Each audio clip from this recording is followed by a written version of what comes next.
using the selection box at the bottom of the screen. So I'd like to welcome everyone.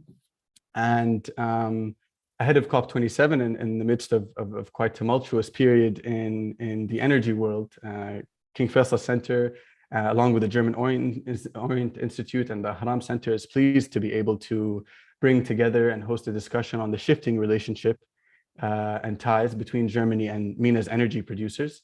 Many of us watched Chancellor Schulz's visit to the region last month with quite a lot of interest and wondered whether this was the start of a new relationship between Germany and some of these Arab states, or just a temporary stopgap to ease the acute energy crisis while a solution was sought to the war in Ukraine and other supply issues.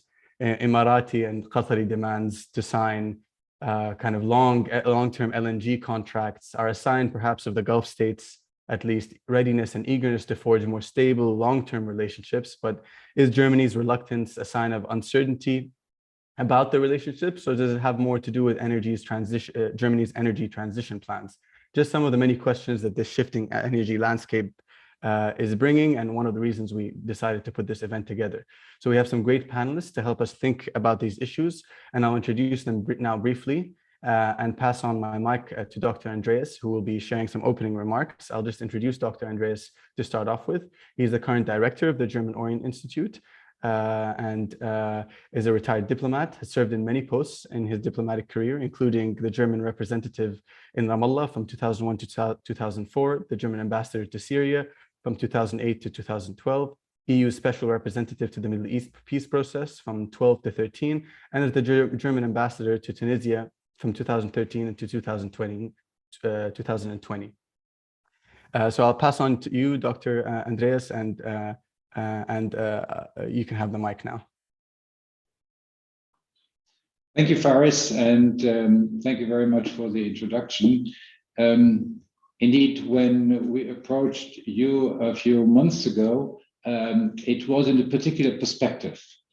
We had a lot of discussion in Germany on how to deal with the energy crisis, and obviously the Arab world was an important one. But if you looked at the discussion in Germany, it was very much a discussion within our country, but not necessarily a discussion with the countries in the region. I'm not speaking of the government, I'm rather speaking of the public debate. So we thought we should change this, and that's why we approached the King Faisal Center, and particularly you, Faris, and also the Al-Haram Center for Political and Strategic Studies in Egypt, and thought we should discuss together the various perspectives on the situation. That's why we are sitting here today. Maybe a quick word to the German Orient Institute. For those of you who don't know it, we are the oldest privately financed institute in Europe concerning the region of what we call the Orient, from Pakistan to Mauritania. We are issuing a quarterly, I brought one copy here from the latest. It's quarterly in English, which is called the Orient, and we have a number of discussion debates like this one. And if anybody of you is interested to follow us, do follow us on LinkedIn, or you can also join on our website and ask for invitations to the various debates, which are sometimes in English and sometimes in German. This one is in English on Germany and the MENA region in a changing energy landscape. And I'm very happy for the three very interesting panelists, which we have here, including you, Faris, as a moderator. So I hand back to you, and I wish you all an interesting and fruitful discussion. Thank you, Dr. Andreas, for that warm introduction, a bit of context as to what brought this group together. I'll introduce Dr. Ahmed Gandil now, who's head of International Affairs Unit and head of the Energy Studies program at the Al-Haram Center for Political and Strategic Studies.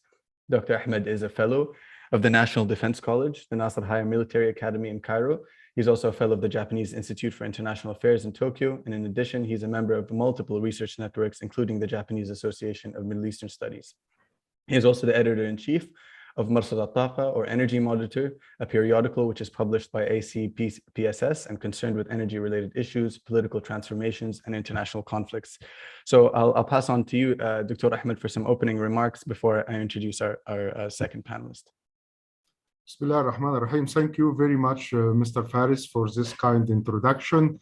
It's really a great honor and privilege to be with you today. I would like to thank the King Faisal Center for Research and Islamic Studies and the German Orient Institute for inviting me to participate in this important event with such distinguished guests and speakers.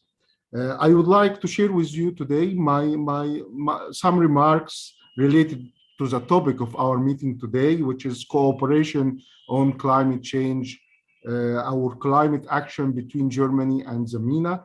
In my talk, I will try to answer two major questions. The first one is, what are the possibilities of initiating a new partnership of energy transition and climate action between Germany and the MENA region? And the second question is, how can we accelerate the regional cooperation in this regard, given the instability that prevails in many parts of our region? My first point is that cooperation between Germany and the MENA region on climate action and energy transition is likely to increase in the coming years for global and regional reasons. Globally, the current energy crisis will likely accelerate the green transition in the world as well as in the MENA region. With the current global energy crisis was painful, I am optimistic that clean energy investment will continue to rise based on recent plans adopted by big energy polluters such as the United States and the European Union. For example, recently the United States passed the Inflation Reduction Act, which provides $369 billion in tax incentives and guarantees for renewable energy, electric cars, hydrogen, and other cleaner sources of energy. In addition, the European Union as well initiated what's called the Repower EU scheme with 210 billion euro, aims to accelerate renewable energy investment to replace the Russian gas to Europe. Also, Japan, China, Egypt, Saudi Arabia, and the United Arab Emirates and Morocco also have major green energy investment plans. So I think we have a huge potential globally and regionally to accelerate our cooperation in this stage. We are living in a turning point in the history of energy, and we will see much more secure and cleaner energy future in the future. MENA region is a vital player in the green transition because of its abundant renewable energy sources, especially in solar and wind. But also, many countries in our region now have very ambitious plans for energy transition and clean and climate action. And also the public awareness of this issue of energy transition has been increasing very much, especially with two countries in the region will host COP27 and 28. United Arab Emirates, Egypt will this year, after few days, will host COP27, and Emirates will host COP28 next year. So many people now are getting more interested in energy transition projects. Their awareness of different issues related to these issues incrementally decreased. Now every media are talking about climate change, climate action, energy transition projects. Public sector also interest increased. Even governments started to make new initiatives for encouraging private sectors to be more involved in energy transition projects. Egypt also has an ambitious target of having 42% of its electricity to be produced by renewable energy. Saudi Arabia has announced that it will be carbon neutral by mid of this century. Is the same target shared by Germany. So I think on the political and policy grounds, we are more in a position to accelerate our cooperation. However, we still facing many challenges in accelerating our energy transition partnership. For example, I will not mention all these challenges, but I will focus on only one or two of these challenges. In my opinion, there is still a mistrust between exporting and importing nations, and this will make a high risk of any cooperation in this regard. As we have followed recently since the Ukrainian crisis, oil-producing countries didn't accept the demands from consuming countries to increase their energy production, to down the prices of energy in the market.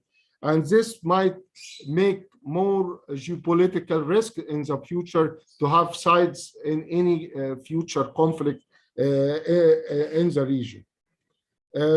Also, there is an ill feeling between the Western countries, advanced economies, and the developing world, because wealthy nations have long failed to meet climate finance promises. This ill feeling could spill over into next month's COP27 in Egypt, where climate talks could be compromised. Some people also are talking in MENA region about climate justice, which is based upon the responsibility of the advanced and industrialized countries to finance the huge investment required to accelerate energy transition projects in MENA region. According to them, these countries had the historical responsibility for climate change. On the other hand, some people are also talking about green colonialism. According to these people, developed countries are working to keep the South countries poor by stopping some of the world's poorest countries from producing their own fossil fuels, such as oil and natural gas. The rich and developed countries have been lobbying the World Bank and other financial institutions to stop all financing of fossil fuels projects in the coming years. This, if happened, will prevent some countries in the MENA region, especially those who are rich in oil and gas, such as Libya, Algeria, from their wealth, and consequently increase the poverty rates and the human insecurity.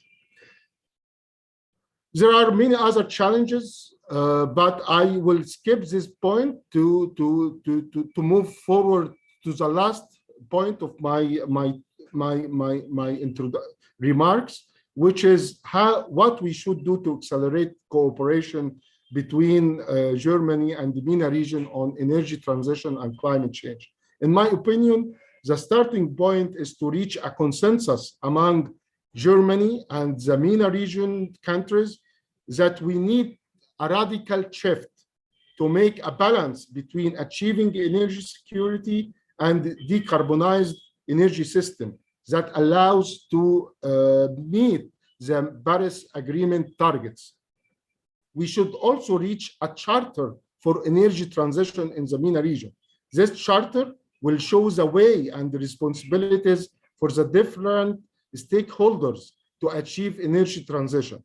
It will also give a clear vision and the implementation tools to guarantee the energy transition in the region. The main objective of this charter is to enable Germany and the MENA countries to work more closely together in the take-up and the promotion of energy transition. Also, governments of the region should encourage companies and individuals to work on green energy projects via economic incentives, such as a subsidy on solar panels and other tools. Well, I would like to stop here, and I will be happy to make more talk in our discussion. Thank you. Thank you, Dr. Ahmed, for those opening remarks. I'll now introduce Dr. Tobias Zumbril, who's a postdoc at the Center for Excellence, the Climatic Change and Society at the University of Hamburg, and a researcher at CARPO in Bonn. He studied history and political science and Middle Eastern studies in Cologne and in Cairo, and holds a PhD from the Friedrich Alexander University. Dr. Zumbrungel is the author of Political Power and Environmental Sustainability in the Gulf Monarchies, which is out on Palgrave this year. So I'll pass on to you now for some opening remarks from the other side of this discussion. Thank you so much, Faris. And also I would like to thank the King Faisal Center for Research and Islamic Studies, as well as the German Orient Institute, but also the Al-Atrabi Center in Cairo for setting this up and inviting me. And also many thanks to Ahmed for your, my dear colleague Ahmed, for your remarks. I think they are perfectly laying the ground for further discussion, and also the remarks by Dr. Andreas Reinecke, which I also fear that there hasn't been a huge public discussion so far on this topic within Germany, but also with voices from the region. So I'm really looking forward to have this here in this format, and I'm really looking forward that we have more occasions like this in the future. Having said this, I would like also to make at least 4 talking points and to sketch out them shortly, which would also leave maybe a little bit kind of different avenues for further discussions. So my first point would also be kind of a brief form of contextualization. We all know that we are facing climate change. We all know that the severe effects. We know that we have to drastically reduce the amount of greenhouse gas emissions this is a top priority in order to limit global warming. And this also requires a fundamental change in our current energy systems. But on the other side, we also have growing demand of energy because of new technology, because of demographic and industrial growth, because of urbanization. So there are many aspects why this will be a very difficult task. In addition to this, there are some current developments like Russia's invasion of Ukraine, that has caused huge shifts in energy markets, geopolitics, but also on the demand side. And therefore, energy has become a top priority by Germany. I mean, it always has been, but right now we have a completely different discussion than before. So maybe we can also sketch out this a little bit later. On the other hand, the Middle East and North Africa is facing by a twofold challenge, because they are already experiencing the severe effects of climate change. Some countries even more than others, and all the countries are also pressured to transform their hydrocarbon-based economies and energy economies. And also here we do see differences. So maybe one thing is also that not every country in the MENA region is facing the same problems. We also should pay more attention to the individual countries, to the scope conditions, and to the capacities also. So when talking about the MENA region as a broad region, so maybe we should also have a more sensitive approach when talking about specific countries, and even or to identify specific clusters. At the same time, I also agree with Ahmed that there's huge enthusiasm right now. What Ahmed has already summarized in the currently announced clean energy targets or clean energy projects and initiatives, the Clean Zero targets, and the upcoming COPs next month in Egypt, but also next year in Abu Dhabi. They will definitely present excellent opportunities to foster cooperation here. And this brings me a little bit to my second point, that collaboration is actually what is lacking so far, not only within the region, but also outside the region, like countries with countries like Germany. And here definitely Germany has kind of an important role as a leading European country. There's also much potential to assist and to help MENA countries in their low carbon transition. This relates mainly to clean technology, innovation, also knowledge sharing. And as Ahmed also said, also in terms of financing climate projects. So this has been also discussed as a major point for further discussion in the upcoming climate summit. So Germany should definitely also scale up its funding for more mitigation technologies, because this is what is needed in the region, and where Germany can actually act as a great provider of those clean technology systems. My third point picks a little bit onto the status quo, what we are seeing right now between Germany and the MENA region. And my impression is that this cooperation between Germany and some of the MENA countries, because it is actually also very selective and it not tackling all MENA countries, is that it is rather conditional, and it favors economic considerations and business opportunities over a real comprehensive strategy that includes sustainable development and including a lot of different MENA countries. And here we should definitely also, maybe we could also differentiate a little bit between short-term goals and long-term goals. So in the short term, as I just said, I mean, energy security is a top priority right now for Germany. Germany is looking for new partnerships to lower the dependence of Russia's gas supplies. We do see here also a stronger reliance on hydrocarbons.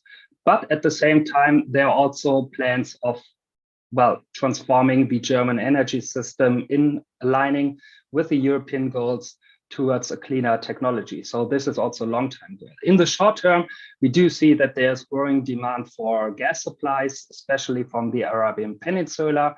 And this perfectly meets with the recognition of this growing demand by MENA countries, and the fact that more gas fields are being found steadily, that they are being exploited. We just have a new agreement between Israel and Lebanon. We have new gas fonts that have been exploited in the United Arab Emirates, who also set up partnerships. So we do see that gas is actually a vital and very important fuel right now, and it will remain, because also it's not as emission intensive like coal or gas. But there's also a danger that this current development could lead into a carbon lock-in effect, where time passes and we are still relying heavily on fossil fuels like gas, while time passes that we actually need to transform our energy systems to meet our goals that we have committed ourselves in, for example, the Paris Agreement. So there is this short-term development, and there is a danger that this could actually remain and remain into a lock-in effect, and has this lock-in effect.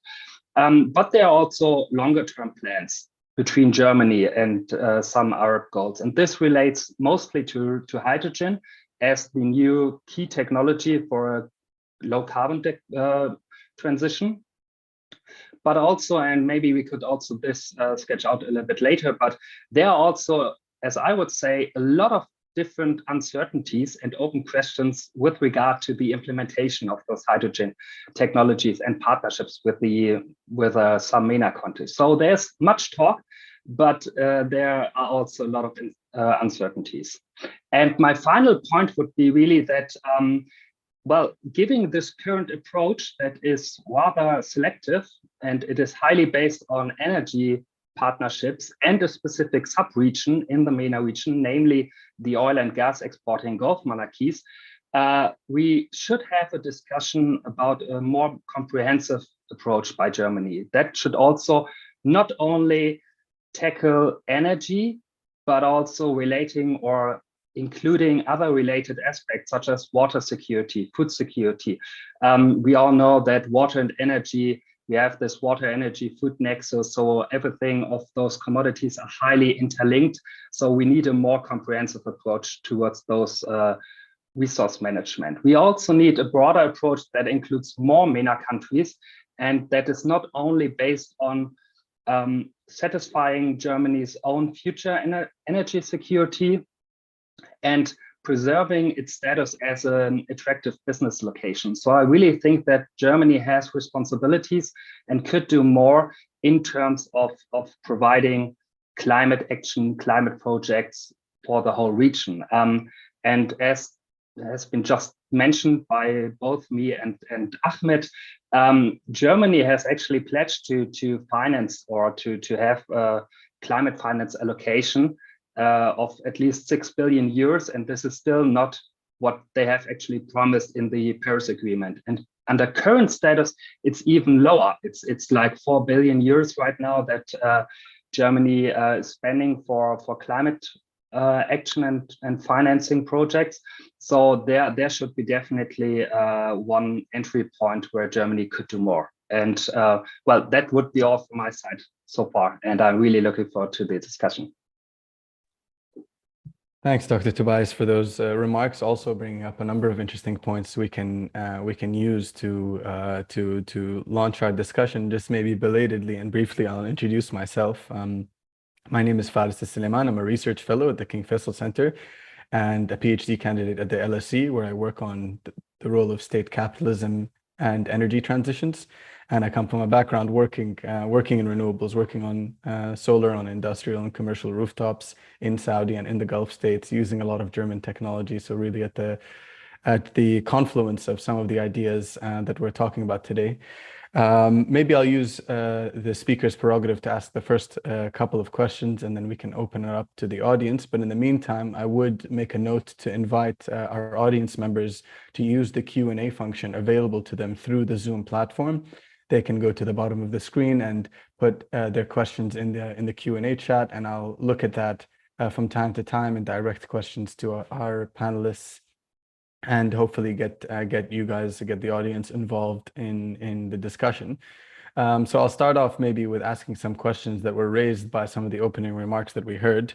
And maybe the first one that comes immediately to mind is mostly related to our German colleagues. Now, I think during Chancellor Scholz's visit, a colleague of mine remarked that this wasn't maybe, a German colleague remarked that this maybe wasn't as covered in the German press as it was in the Gulf press. In the Gulf press, his visit was widely covered, and it was something that almost beckoning the start of a new age, a new relationship. But maybe in Germany, it wasn't covered in the same way. I think perhaps in the Gulf, it's perceived by some that the Gulf has suddenly become the lesser of the two evils after Russia's invasion of Ukraine, and that only in this environment would the business kind of relationship begin to grow or begin to thrive. So maybe a first question to ask our German colleagues, and maybe we'll start with you, Dr. Tobias, is what is the kind of political economy inside Germany? How is the idea of a deepening energy relationship between Germany and some of the Arab and Gulf states perceived inside Germany and in the German kind of political landscape? Yeah, well, I mean, a good question. And I think that this is actually something that is still moving and is still need to be figured out at some point. I mean, in one regard, and then we also have to discuss current developments and a longer strategy. So I think over the last years, Germany and also in relation to the European Union became aware that they need to be more active in the MENA region and especially also in the Gulf region, for example. So this aligns with a new strategy also by the European Union, by Special Ambassador, where climate action and energy projects transition is actually a key part. So over the last years, there have been increasing attention that this is important and we need to have a stronger focus on those partnerships. But this has been actually in a stage of being developed in terms of what is feasible, what is possible. I think one example where substantial action has already been done is, as I just mentioned, this whole topic on hydrogen partnerships. So Germany has already signed agreements and memoranda of understandings with Saudi Arabia, United Arab Emirates, and Oman, for example, to really have long-term partnerships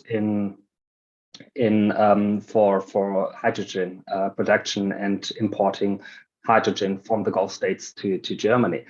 And then with the invasion, with Russia's invasion into the Ukraine half a year ago, some things changed drastically. And this, well, made a U-turn in the current or the hitherto approach of Germany's energy system that has been highly dependent on gas, on cheap gas from Russia.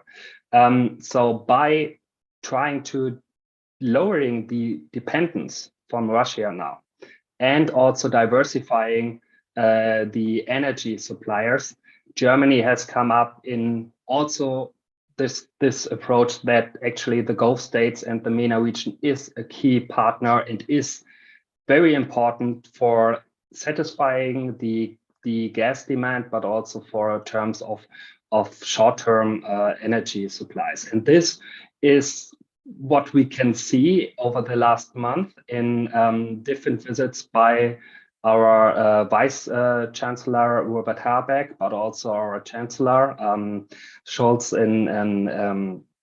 in the Arab Gulf states, where they're actually looking now for short-term gas supply. We are building our LNG terminals, so the whole infrastructure must be built. Everything during a very short term. We have to find new gas suppliers, and it's a difficult road. But at least with the example for Qatar, well, a lot of Gulf states are not really fond of having a short-term gas agreement with Germany, while they can also have long-term agreements with a lot of Asian countries. So I think that there are some frictions, or at least, I mean, there are some points of disagreements, and this is to figure out. But a part of this current problem of gas supply, there is actually it is well known in Germany that the Gulf states are important, and the whole MENA region, also in terms of renewable energy that could also be installed in North Africa and then could also be exported to Germany. All those discussions are ongoing because Germany or German policymakers are well aware about the fact that we need external sources for satisfying our own energy demands, and therefore it is important to foster those partnerships. But and this would be my last remark, I would definitely agree that it hasn't been covered as much as maybe in the region. And this relates also to some other things which are currently undergoing in Germany. The public discussions are rather focusing on gas price. We had a huge talk about the nuclear plants in Germany. So all those things are also diverting attention to other very important topics. Maybe a brief follow-up question before going to the perspective maybe from Egypt, which is slightly different than some of the Gulf states. And Dr. Andreas or any of our colleagues from the German Orient Institute, feel free to chime in if you'd like. The question that begs itself is, I think in my opening remarks, I pointed to this tension where the Gulf states are eager to form long-term contracts for LNG, and Germany is in fact making serious investments in building LNG terminals in the North Sea and preparing for in the integration of LNG into their industrial framework. So the question that I think arises, maybe you, Tobias, you have some ideas about this, is this kind of relationship that they see forging with the Gulf states a temporary one, where it's only meant to be something to stop this bleeding that we see now while the Russia war goes on, but not part of the energy transition process at large in Germany? Is this something? Is this where the tension lies, or what do you think about this point per se? No, I really think that it's a sustainable one, because it is the fact that right now Germany is in desperate need of gas supplies, but in the long term, the situation will be more shifting to other technologies as we just said about green and blue hydrogen. So hydrogen that is either produced by renewable energy or has been produced by some kind of form of gasification, but then where the carbon has been sequestrated and has been captured. So that it's actually also more climate friendly. The benefit would be that all those terminals and the gas supplies and infrastructure that will be built right now, the idea behind this is that it can be switched then to hydrogen within a short period of time. And therefore, while it is now more on a lot of talk about gas supplies, it is sustainable in this manner that it can be changed to hydrogen supplies at some point. And this is actually what the vision is among different German policymakers. Maybe we'll move later to that discussion about hydrogen, but I'll see Dr. Andreas has his hand up, so maybe I'll pass on to you if you have any remarks. Yes, I would briefly add to this. The first is, indeed, I think the German government has been, since a long time, focusing on the relationship with the MENA region. Even the European Union, you have a lot of action plans and contacts, etc. Also on energy, and it has been rightly described. It is now shifting because of the new supply question, where the Gulf region becomes a more important actor. And I think Dr. Tobias has rightly explained the situation. What is different is that the public debate in Germany was not so much focused on the MENA region. This is due to the normal rules of the public debate, where if there is something coming up, everybody's jumping on this new topic. And in the context of the Ukraine war, obviously everybody is now focusing also in the public arena on this question. So what we need more is a debate not only on the energy situation in the Gulf region or the energy cooperation with the MENA region, but indeed a much broader discussion. And I think we will get there in Germany because as important as Ukraine is, people realize more and more that there are much more other factors to come in. Before I stop, Farid, I forgot to do something very important at the beginning, because to my left and your right is sitting Jörg Arnau, who is the former German ambassador to Saudi Arabia until a few months ago. So if you allow, Jörg, if you want to jump in, maybe also to make some additional comments to that. Yes, thank you very much, Andreas, and a very good afternoon to all of you.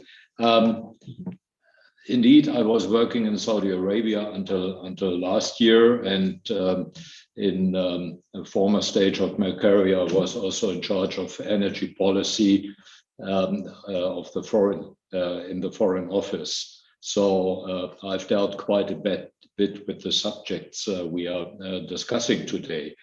And what I find very interesting is that among the MENA countries, Saudi Arabia was the first to conclude a general hydrogen agreement with Germany. And it's not just an agreement which is written on paper, but that means the Saudi government and the German government, we have put life into this agreement. That means, for example, there is an office in Riyadh right now which takes care of bringing the two partners together.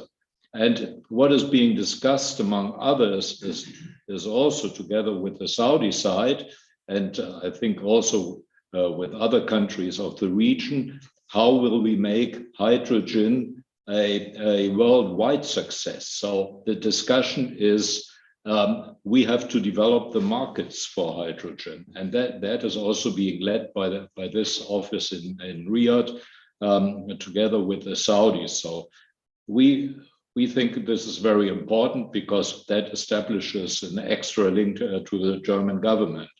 And the same is true for the commercial side, because the German Chamber of the Saudi German Chamber of Commerce in Riyadh is also having a special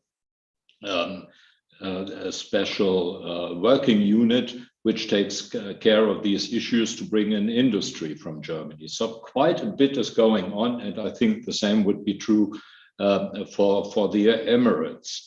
As Germany has concluded also such agreements with Russia in the past, for example, I think the chances right now for Saudi would be much bigger, and for the Emirates to develop these issues. That is the one thing I wanted to say. And I would like to point also to another aspect. Right now, if you look at Germany and gas, it's the short-term demand we are having, and we have to cover it with high prices because supply in the field worldwide is just lower than the demand. But if you look at the long-term aspects with the interests of the region, looking at Algeria, Libya, and also Lebanon, and of course the Gulf states, those countries are highly dependent on production of oil and gas. And we, the world in general, we think we should have less of it in the future. And there I see a problem arising.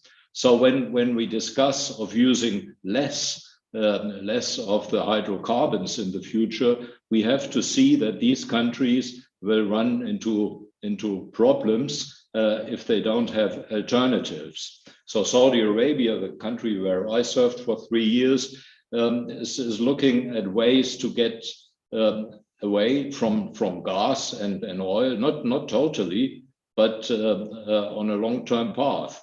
So when we speak of cooperation, I think we should come to the wider aspect of having cooperation also in other fields of how to develop the industry in these countries, because if the demand for oil and gas will be much lower in the future, we have to take into consideration that these countries must have other means of income and of having trade with us. So much more involvement, much more cooperation. And here I would also think of training, of course.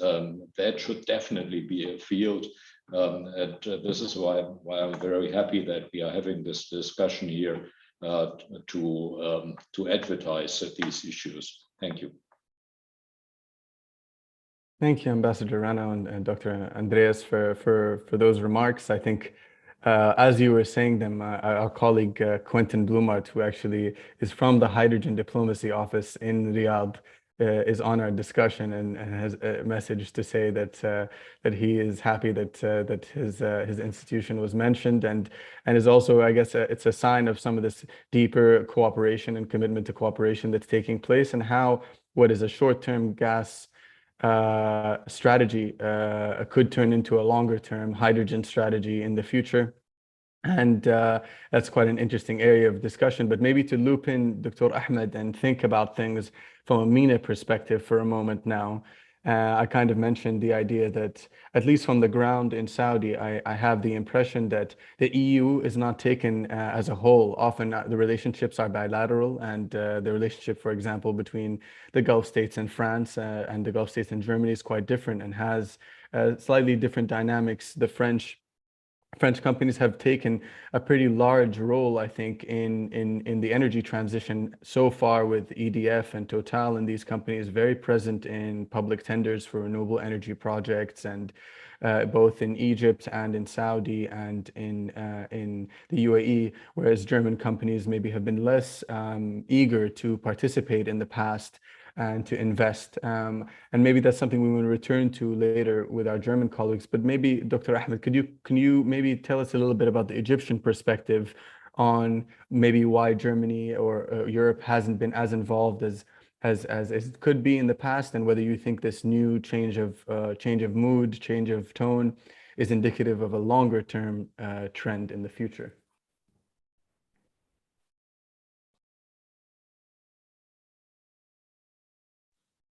Yeah, I think you're still on mute. Yeah, thank you very much, Faris, for this interesting question. I think Europe and the MENA countries have a long history of energy cooperation, not only in oil and natural gas trade, but also recently we have witnessed many cooperation projects related to renewable energy, in solar energy, wind energy, and recently we started to have memorandum of understanding related to green hydrogen. For example, Germany is very active in this regard, and many European partners are working on this new and the highly important area. But of course, the Ukrainian crisis has accelerated this kind of cooperation recently. Europe has a very serious energy crisis. Prices of natural gas is skyrocketing, maybe 5 or 4 times more than it was last year. This, of course, is an opportunity to increase such energy partnership across the Mediterranean Sea. Egypt recently signed a energy partnership with EU and also with many other European countries. And as you mentioned, the visits of high political leaders to Gulf region increased these opportunities for more cooperation in the future. But let me mention something important from my perspective, which is energy investment are huge one with high risk investment. We need a lot of investment in any new projects, especially as Mr. Tobias mentioned, that especially for infrastructure projects to transfer, for example, hydrogen from North Africa or from Gulf region to Europe or to Germany. And until now, we just have words, not concrete agreements. For example, one major challenge for any new project is market. Which market you will sell your product of this project? Although the enthusiasm from the European side and from German side, for example, in encouraging green energy projects in Gulf countries or in North African countries, we didn't see any concrete agreement about, for example, trading of such products. We just, people are very cautious about such attitude from Germany, for example. As you mentioned, is it a tactical move from Germany or it's a strategic one? Is it a short term to deal with a serious energy crisis, or it's a long-term vision of energy partnership in the region? Germany was one of the most active countries in the world defending climate change and carbon neutrality. And it was very active in international financial institution to stop any new investment in fossil fuel projects. Is this will continue in the future, or it will be changing? We need to have a strategic vision together. And I really like today's meeting. This could be an initial step to put such a vision for the future.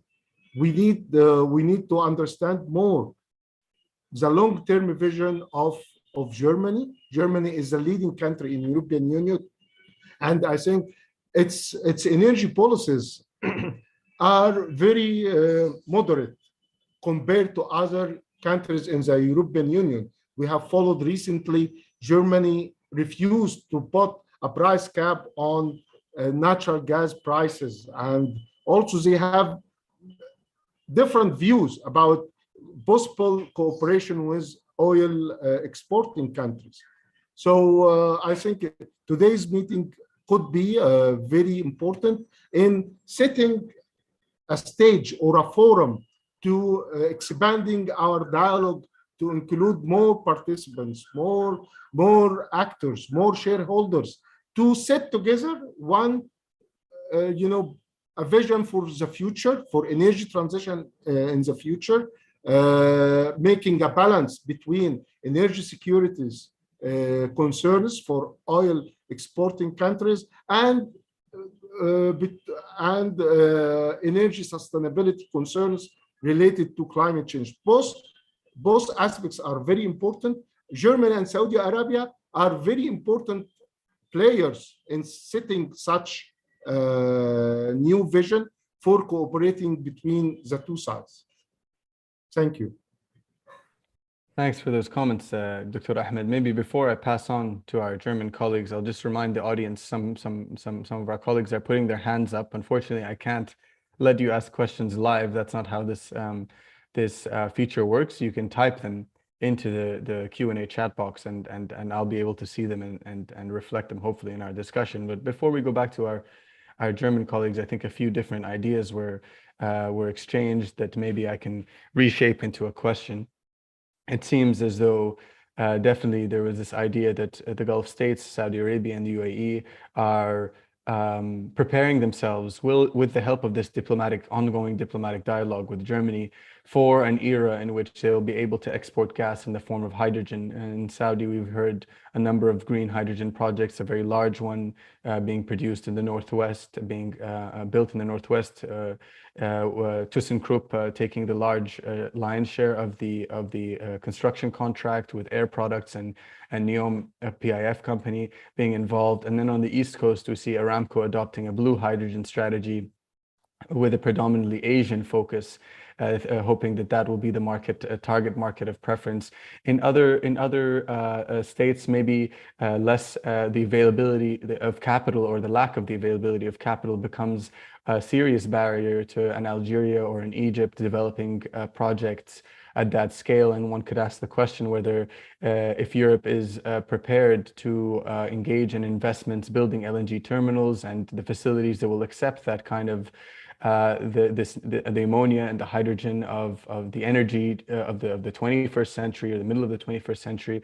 Is there interest and appetite also to be involved in investment in infrastructure in Egypt and in the MENA exporting countries that could play a role on the exporting side? So before I pass on to our German colleagues, I think there's also maybe underneath some of our questions, and definitely the conversations I have with my colleagues in Saudi, there's some curiosity about Germany's plans. It's true that the recent developments with the gas, with gas being no longer cheaply available or as readily available through the pipeline infrastructure with Russia. This was an unexpected turn of events. But being an industrial-led, export-driven economy, where does Germany think that this energy is going to come from between where we are today and when green hydrogen could be a feasible and affordable alternative, which we hear may be kind of closer to the 10-year timeline or 5 to 10-year timeline?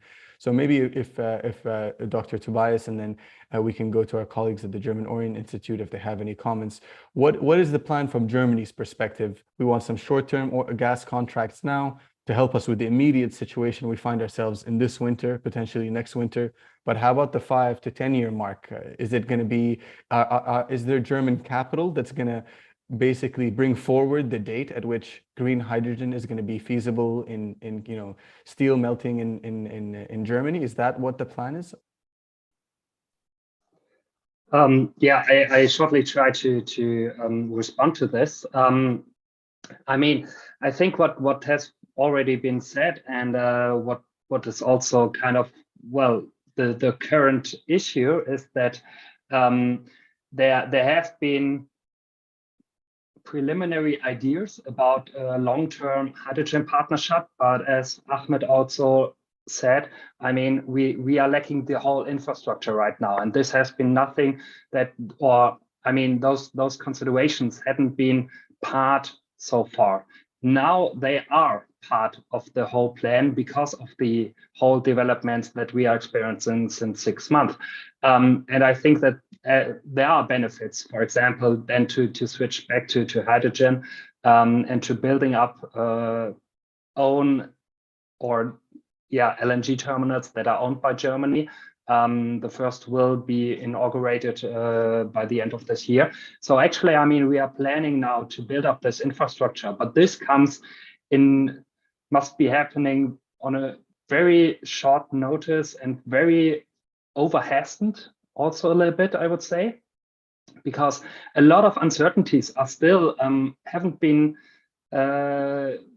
resolved and haven't also been, and this is what I found curious a little bit, haven't been part of a broader discussion. I mean, Ahmed, you mentioned, for example, the way of shipping hydrogen from the Gulf region to Europe or to Germany. There aren't really, well, a lot of talks and debates about well, security situations of transporting hydrogen. I mean, it's a highly flammable and explosive gas. We only have to remember as the Germans the explosion of the hydrogen-filled Zeppelin Hindenburg in the mid 1930s. So this is actually, I mean, a well-known example of that hydrogen is not, well, easy to transport and not an easy commodity to exploit. So we need secure trading routes, and we need to take care that those trading routes by ships are actually safe. And all those debates haven't been really discussed so far. So I think that there are a lot of open questions regarding this whole infrastructure project, but I think that there's willingness and ambitions to scale up those infrastructure, and there will be also the financial capacities. First, you just mentioned the example of Saudi Arabia's Neom city, where the German company ThyssenKrupp is actually providing the technology and well, spending financial capacities to build up this facility. So there's a great willingness, and there are also the ability to financing those projects. And this relies that hydrogen has been identified as a core element of Germany's transition. And also, as you said, over the next, well, 5, 10, and the years after that. So when looking at the hydrogen partnership or the hydrogen strategy of Germany, then we can see that there has been an initial target of well, importing, I think it was 5 gigawatt of hydrogen or something at one point. And a year later, we had a revised hydrogen strategy that we're also calling for 10 gigawatts, so doubling actually the import needs for hydrogen. And this gives you a short impression that hydrogen will and is important for Germany's vision to transform, and that we have to rely on exports to achieve those goals. And therefore, we will definitely see more investments and more action in these fields.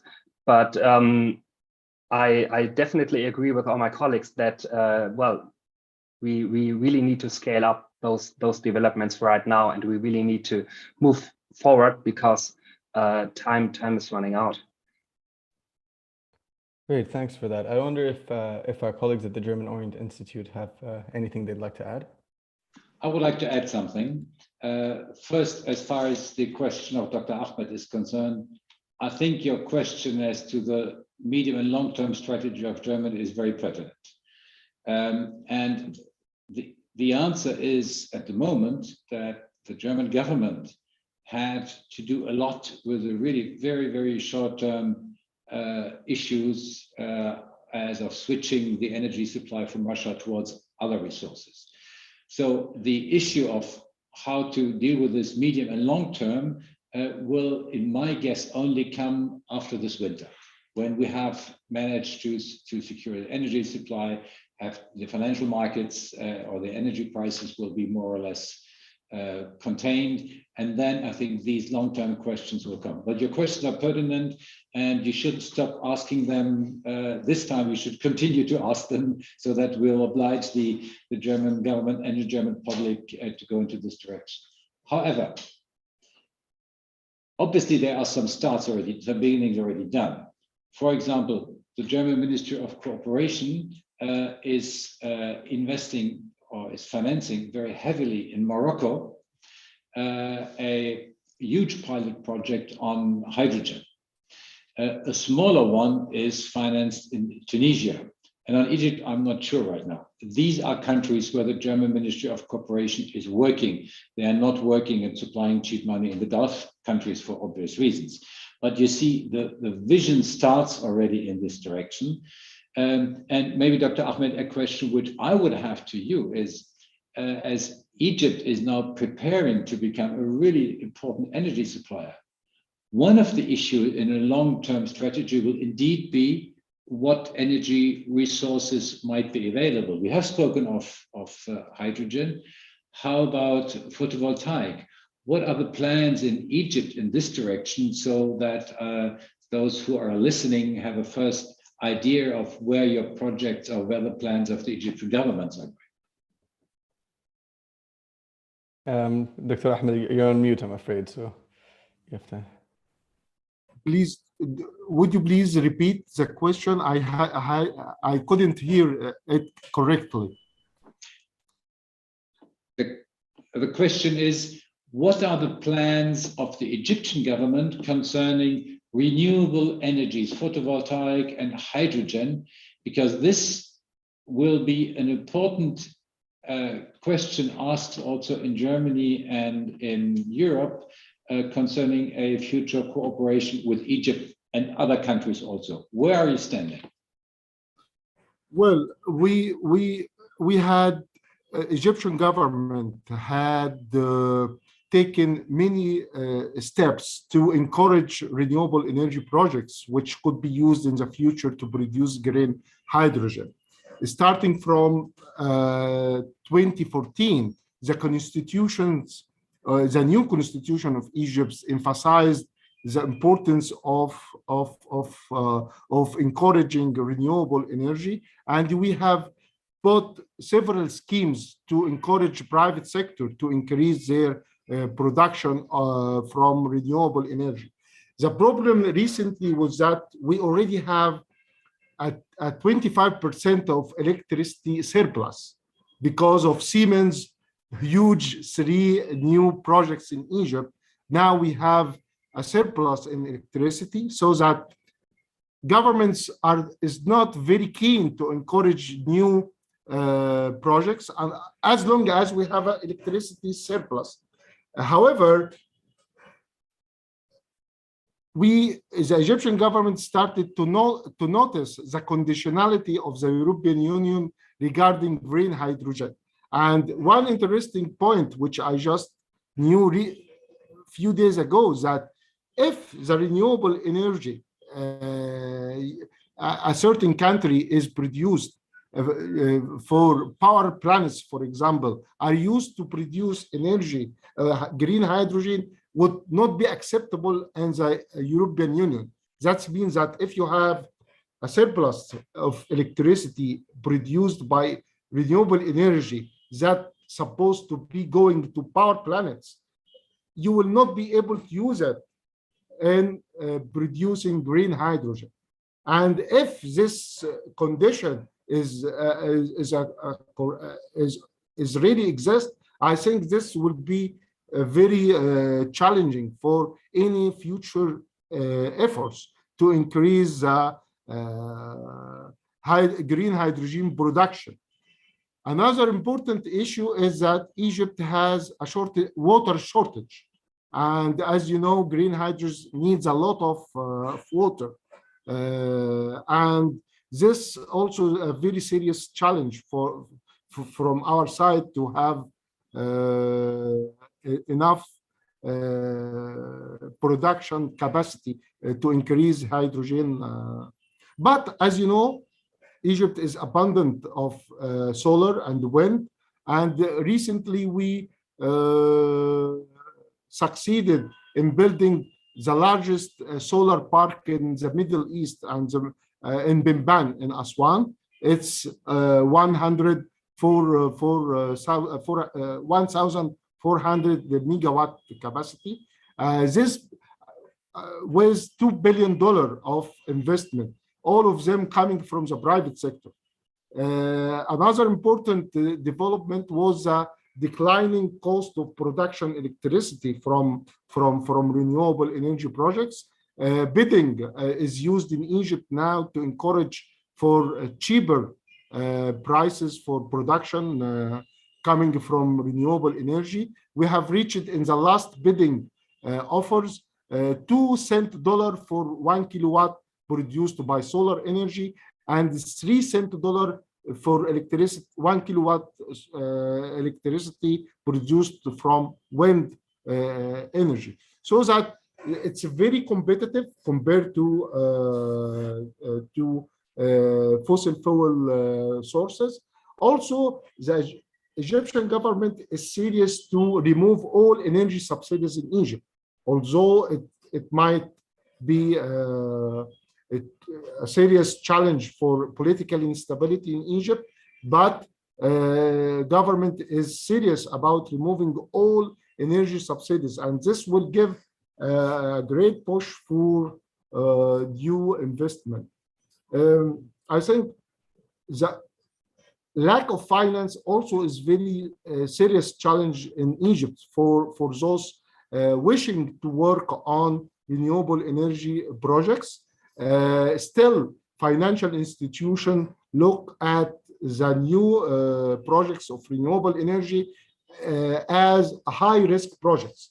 Still, financial institutions in Egypt, you know, the interest rate on any loans for such projects reaches about 18%.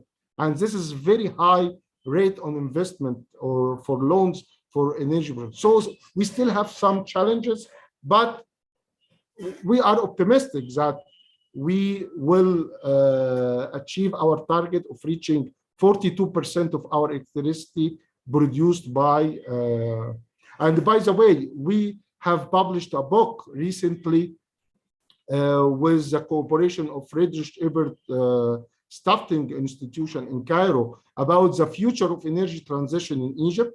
This book was a co-product of 15 senior energy experts who gave many recommendations for the government, for the private sector, for civil society, for academia to work on to accelerate energy transition in Egypt. And this is a very important book produced by a partnership with a German highly respected institution. And I hope such efforts could be expanded to other Arab countries. We want to know more about the social and economic and the political impact of such energy transition projects on these countries. Our MENA countries have a lot of history with fossil fuel. To change such energy to renewable energy and the hydrogen will have deep impact on social fabrics, on economic policies, on even political stability of this region. So I think Germany is one partner which we could work with to understand more what will be the future impact of such energy transition and climate action. Thank you. If I may jump in, because it's super interesting, and I think it brings us also a little bit more to the core of our discussions and how we could imagine future partnerships that go beyond agreements or formalized agreements of memoranda of understanding, because we really need to talk about some well, unresolved issues, and resources are a key aspect here. as you just mentioned, Ahmed, I mean, we are experiencing that the MENA region, especially countries Egypt, Jordan, Morocco, Tunisia, but also the Gulf states, are really scaling up their capacity of installed renewable energy. This is needed for producing green energy, although there are some questions whether this capacity should be used for green hydrogen production that is then exported, because it should be also used domestically. So we really need to scale up all efforts on installed renewable energy capacities that will satisfy domestic demand, but can also be used for exporting green hydrogen. Another point is the whole discussion on water. And I in my first initial accounts remarks, I pointed to the aspect of water. So we need water, fresh water, to produce green hydrogen. And as you said, Ahmed, in a water scarce region, this is highly problematic. And we have solutions like desalination, but under current developments, they are really energy intensive. So here we again have this nexus between water and energy that are produced by fossil fuels so far, that have different ecological problems, because we have the discharge of brine, we have other chemicals that are being disregarded, discharged back into the sea by desalinating water. So we need also more and cleaner sustainable technologies in this regard. And my final aspect on resource management when talking about hydrogen is also concerning the raw materials for building up electrolysers and other materials that are needed for green hydrogen, because none of those raw materials are located in Germany or in the MENA region, that are coming from South Africa, from the Philippines, from Russia, from China. China is controlling actually most of the supply chain, the global supply chain. So those are a lot of difficult questions we have to tackle. But on the other hand, I really see a chance here to closely collaborate here and to solve some of those issues, because the MENA region will remain and want to remain the energy powerhouse in the world, and Germany needs a lot of those energy. So actually there are a lot of benefits from all sides, but we really have to tackle these difficult questions, and we really have to seek for solutions here. Thanks, Dr. Tobias and Dr. Ahmed. Yeah, quite an interesting discussion. I think some of the questions, maybe to integrate some of the questions from the audience, are really about some of the underlying geopolitics behind some of these shifts, and I know my colleagues in Saudi are often interested about these sorts of questions, so maybe we can spend a few minutes thinking and talking about that. Obviously, this renewed interest from Germany in building energy relationships with the MENA countries comes at a time of conflict in Europe, brought about by also kind of general inflationary environment we're in. But for MENA, the context has been kind of a more long-term shift towards Asia, with a focus to building relationships with other countries in the global south and in the developing world in a kind of more multipolar fashion than had been the case in the past. And this has never been more clear, I think, than over the last 2 weeks, when we've seen tensions, might be a strong word, but we've seen a very different dynamic in the Saudi-American relationship because of Saudi Arabia's relationship or approach to OPEC plus negotiations and the general oil price environment that we find ourselves in. So maybe one question to our German colleagues is, how is the relationship between some of the Arab and Gulf states and other Asian countries and Russia, how is that perceived? And maybe my second question, and you can feel free to attack any one of these, is this idea that in the past, the reason why we haven't, or the perceived reason why we haven't seen Germany more present in the energy landscape of MENA, or not more involved and having deeper economic ties, is because there's some fundamental difference in political systems, that these states, a lot of Middle Eastern states and Arab states, remain authoritarian states. This hasn't changed over the last year or 2 years. And some of the reasons in internal German discussions why maybe doing business with these countries was undesirable remain true. They haven't changed, although maybe the larger global context has changed. So what are the threats to this growing energy relationship? If we look forward 5 or 10 years and we imagine hydrogen diplomacy being a big thing, we imagine Germany expanding its investments in hydrogen from just Tunisia and Morocco to maybe some other states in North Africa. We imagine a growing relationship. What do you perceive as being some of the threats to this pathway of a deepening economic relationship? I don't know if we have any comments from our colleagues at the German Orient Institute. Maybe we can go to you first. Well, I would say let's wait how this discussion is developing. First of all, the public debate at this particular moment is only among a certain number of people on this question of authoritarian governments in the MENA region. But it is indeed this part of the population, or this part of the public opinion makers are indeed focusing, also asking this question. My guess is that let's wait another 1 or 2 years when things are getting more into becoming more clearer, that this discussion will also change a little bit. Don't forget that right now the Ukrainian issue, which means a huge shift in German and European foreign policy, is really the main issue, which led to a lot of new discussion and new decisions also concerning NATO, the enlargement of NATO with Sweden and Finland, the new energy situation, a new energy market in Europe. This question is still open. So there are lots of major decisions to be taken. So I think this discussion which we have now will take some time, but it is important that we, at least among those who are here around the virtual table, do start this discussion. I guess that for example, the relationship with Saudi Arabia and Russia is a question which people will ask.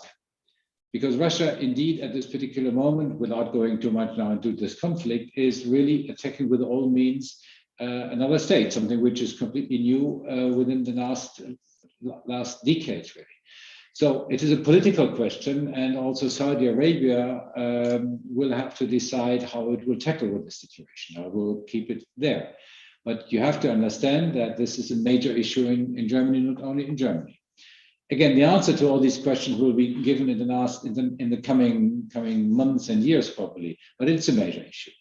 As far as Asia is concerned, I think Germany has a good relationship with Asia. Europe has a good relationship with Asia. China is a different story, as we know. I think in the end, as long as mutual interests are maintained, I don't think this will be a major obstacle. I think we will have to come to a discussion, and I come back to what Dr. Ahmed said, where we identify the various interests the Gulf region has, the MENA region has, and Europe has, and I'm sure we will find a lot of areas in common. Maybe I can add a few words. If I look at the world oil market, I think Germany's decision to have supply mainly from Nigeria and in the past also from Libya, for example, and of course from the North Sea, Norway, from Britain, was mainly driven by price. The same was true also as far as the gas sector and supplying gas from Russia is concerned. So I think it was not so much of a political issue not to have supplies from the Gulf, or only small supplies from the Gulf states. It was price driven, and to a lesser extent energy security driven. Of course, we are learning now our lesson, especially in the gas sector. But as far as oil is concerned, I think if prices are right, there wouldn't be a problem of exporting more from the Gulf countries. And of course, we look very closely at oil production, and that has been in the past to a large extent a discussion which is being led by Saudi Arabia and OPEC Plus, that's to say Russia.